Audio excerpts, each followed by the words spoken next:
Videomiz homiysi Zver.uz web sayti. Tashrif buyuring, eng so'nggi Android ilovalar siz uchun. Moddalar va energiya almashuvi.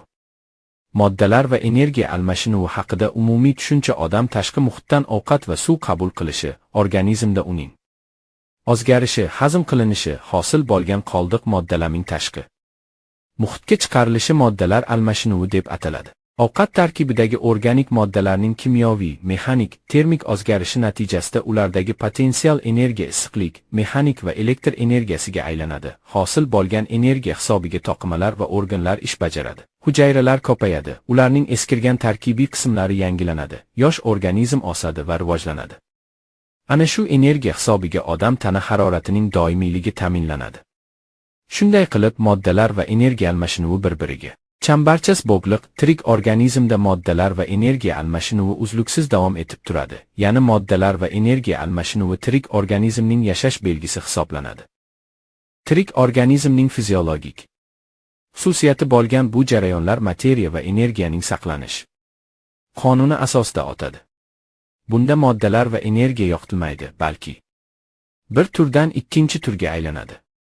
Assimilyatsiya va dissimilyatsiya jarayonlari moddalar almashinuvi bir-biriga chambarchas bog'liq bo'lgan ikki jarayon, ya'ni assimilyatsiya va dissimilyatsiya orqali o'tadi. Bular anabolizm va katabolizm deb ham ataladi. Ovqat moddalari tarkibiy qismlarning hujayralarga o'tishi assimilyatsiya yoki anabolizm deb ataladi. Bu jarayon natijasida hujayralarning tarkibiy qismlari yangilanadi, ular ko'payadi. Organizm qancha yosh bo'lsa, unda assimilyatsiya jarayoni shuncha faol o'tadi.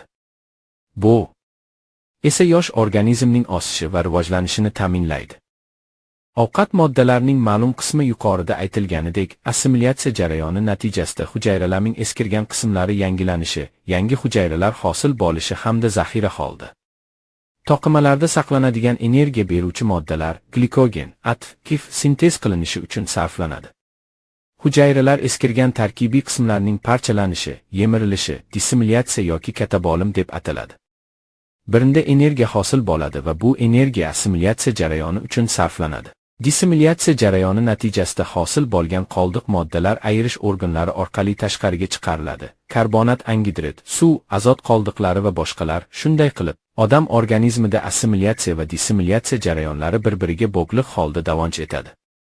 Sog'lom bo'lgan katta odamlarda bu ikkala jarayon bir-biriga teng muvozanatda bo'ladi.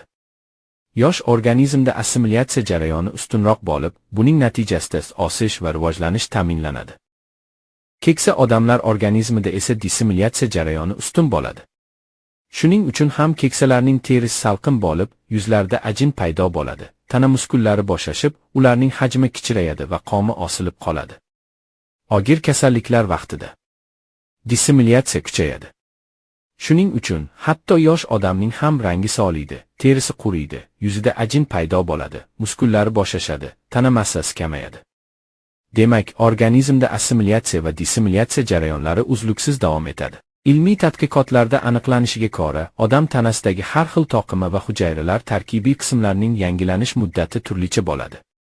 Masalan, jigar to'qimasi va qon zardobining oqsillari 20 kun davomida butunlay yangilanadi. Tana muskullarining oqsillari 180 kunda yangilanadi. Umuman odam tanasidagi hamma to'qimalar tarkibidagi oqsillarning yarmi har 80 kun davomida yangilanib turadi. Qaysi bir to'qima va organ qanchalik faol ish bajarsa, harakat qilsa, uning tarkibiy qismlari yangilanishi shunchalik tez sur'atlarda bo'ladi. Binobarin jismoniy mehnat, jismoniy tarbiya va sport mashg'ulotlari odam tanasidagi to'qimalarning tez yangilanishi, organizmning yosh, sog'lom va tetik saqlanishiga olib keladi.